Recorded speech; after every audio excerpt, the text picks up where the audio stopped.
Catholic pilgrims, as we learn from one of Spain's most revered saints, Saint Teresa of Avila, a spirited doctor of the Church. Join me, Amy Thomas, once a week as we read from Saint Teresa's book, The Interior Castle. Hello, Catholic pilgrims. I'm so glad you hit the play button today and came back for more readings from The Interior Castle. In the introductory episode of this podcast, I told you that one of the reasons that I picked St. Teresa was because she just kept popping up everywhere in my life. Since starting this season of the podcast, that hasn't ceased to happen. Recently, at the end of my pre-Sunday homily, he said, quote, "And now I want to read you a quote from one of the greatest spiritual doctors of the Church, St. Teresa of Avila," unquote. And I had to smile because it's like everywhere I turn, she is reaching out in a way to say, I'm here. We've been talking about consolations from God, and I truly do feel that all these references made to her that have been coming up in my life have been consolations that God has been sending me to assure me that reading this book was a great choice. I mean, any saint's book would be a great choice, but for some reason, I felt compelled to read her book this time for this season. So we're only going to read 2 numbers today. Now, you may be thinking, Amy, if we go at this speed, we're never going to get through this book. I know it may seem like we're plodding along, but sometimes in the book, the readings for a number are longer than usual, and that's the case that we have today. And so I don't want to overwhelm or get lost in too much information. So with that said, our readings today are from the Fourth Mansion, chapter 1, numbers 4 and 5. St. Teresa is going to talk a lot about devotions, sensible devotion and sweetness in devotion. But before we begin, let's hear from our sponsor, Chrism Press. Back when I was a teen, I read anything. There was no discernment process going on to help me select books that would scandalize my soul. And consequently, I've read a lot of books that have scandalized my soul. And I have tried to teach my children that you need to be discerning in what you read, because it can desensitize you to things that aren't good to be desensitized to. And that doesn't mean I want them to read just boring books that have no real meat to them. But you can imagine our difficulty when we go to the library and we're trying to find books, especially my teenage daughter who's 18. Not only is it hard to find a good story, but books that are good for us and are interesting to read. And sometimes you just don't know by reading the back of a book whether or not it's okay to read. And I have spent tons of time standing in library aisles trying to research a book and figure out if it's okay. So that's where Chrism Press saves the day, because they are committed to bringing good stories without scandalizing material in them to their readers. You can trust their books without spending loads of time researching them. And this doesn't mean that they skimp on discussing hard topics or exploring difficult themes. It just means that the authors write through a Catholic or Orthodox lens. So be sure to check out their selection of books at chrismpress.com or see the link in the show notes and use coupon code PILGRIM15 for 15% off your first order. Okay, grab your books. Fourth Mansion, Chapter 1, Numbers 4 and 5. I will now describe, as I promised, the difference between sweetness in prayer and spiritual consolations. It appears to me that what we acquire for ourselves in meditation and petitions to our Lord may be termed sweetness and devotion. It is natural, although ultimately aided by the grace of God. I must be understood to imply this in all I say, for we can do nothing without Him. This sweetness arises principally from the good work we perform and appears to result from our labors. Well may we feel happy at having thus spent our time. We shall find, on consideration that many temporal matters give us the same pleasure, such as unexpectedly coming into a large fortune, suddenly meeting with a dearly loved friend, or succeeding in any important or influential affair which makes a sensation in the world. Again, it would be felt by one who had been told her husband, brother, or son was dead, and who saw him return to her alive. I have seen people weep from such happiness, as I have done myself. I consider both these joys and those we feel in religious matters to be natural ones. Although there is nothing wrong about the former, yet those produced by devotion spring from a more noble source. In short, they begin in ourselves and end in God. Spiritual consolations, on the contrary, arise from God, and our nature feels them and rejoices as keenly in them, and indeed far more keenly than in the others I described. Oh, Jesus, how I wish I could elucidate this point. It seems to me that I can perfectly distinguish the difference between the two joys, yet I have not the skill to make myself understood. May God give it me. I remember a verse we say at Prime at the end of the final psalm. The last words are, Cum dilatasti cor meum, when thou didst dilate my heart. To those with much experience, this suffices to show the difference between sweetness in prayer and spiritual consolations. Other people will require more explanation. The sensible devotion I mentioned does not dilate the heart, but generally appears to narrow it slightly. Although joyful at seeing herself work for God, yet such a person sheds tears of sorrow which seem partly produced by the passions. I know little about the passions of the soul, or I could write of them more clearly and would better define what comes from the sensitive disposition and what is natural, having passed through this state myself, but I am very stupid.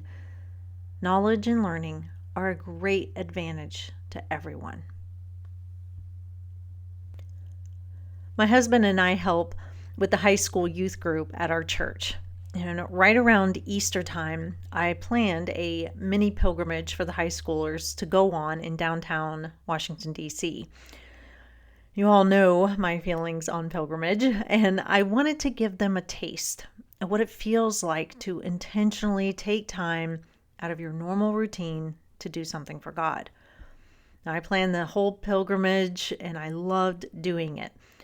The summer before, I had traveled on my own with my kids to downtown D.C. to visit the oldest Catholic churches within the district. If you follow me on social media, you saw a lot of the pictures I took at the 3 churches I visited. So I designed the pilgrimage to be a time of prayer, fasting, and almsgiving as it happened during Lent. And we went to Mass at St. Patrick's, the oldest Catholic church in downtown D.C., and then we went over to St. Matthew's and spent time in front of the Blessed Sacrament for adoration. Lastly, we went to St. Dominic's and prayed a decade of the Rosary. We kind of ran out of time to pray the whole thing because it was Cherry Blossom weekend and I had not accounted for traffic. But that was to cover prayer during Lent. For almsgiving, the teens passed out bags of food to the homeless people we met on the street. And it was a really blessed experience because at each location, at each church, a homeless person actually stopped to talk to the teens. And it was really great to see the interaction. One guy told us how he became homeless, and another guy was telling them, don't ever become homeless. And it was just a really meaningful experience, and it brought a lot of humanity to these people that we were serving.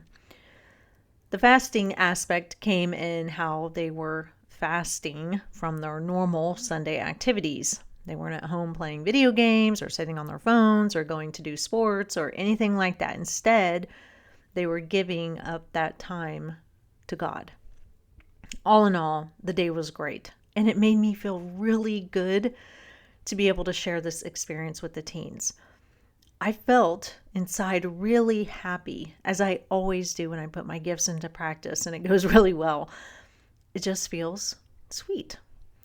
St. Teresa says, quote, "This sweetness arises principally from the good work we perform and appears to result from our labors.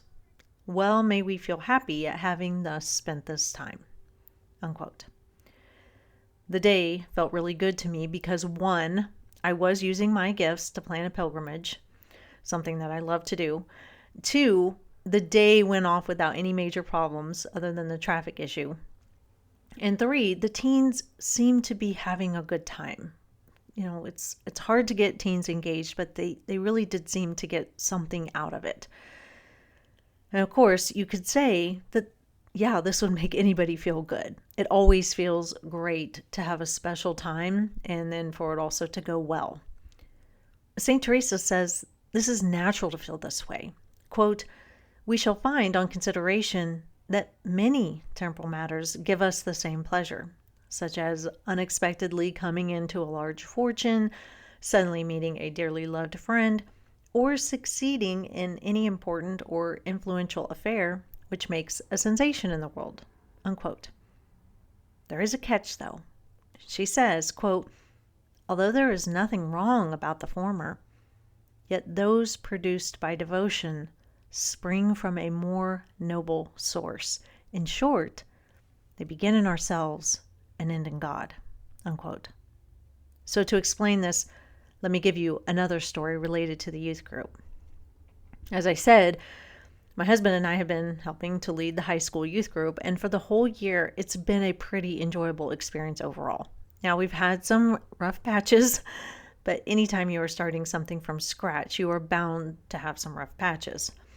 But overall, my husband and I have enjoyed it, and it's been fun to help the church in this way and to use our gifts in this way. The second to last get-together, though, that we had was a disaster. I had planned this really fun day of playing games that corresponded to the different things we had done throughout the year with the high schoolers. And it was supposed to be a competition between the boys and the girls. And I had had a blast brainstorming ideas and coming up with the games. And I had put a lot of effort into it.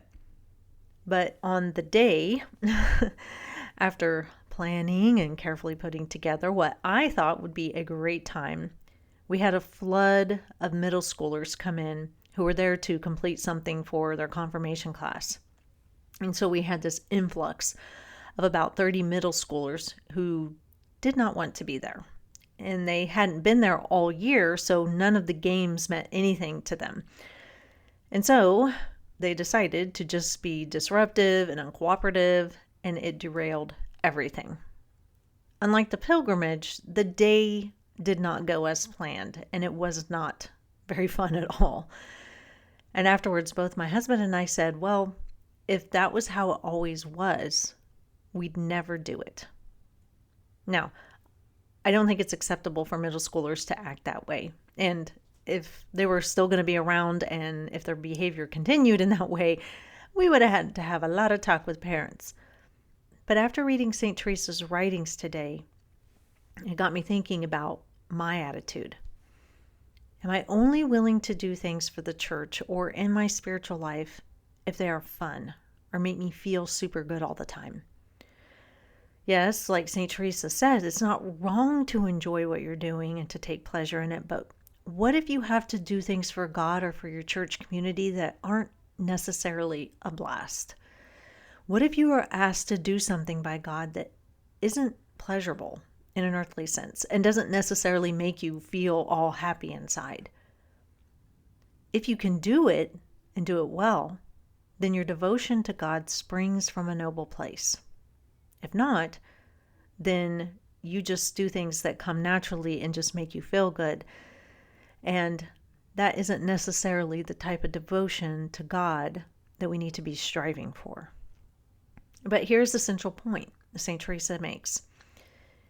Even if we do the things that wouldn't necessarily be pleasurable or produce temporary happiness, if we do them for God, we will experience a more sustainable joy because we're doing it for all the right reasons.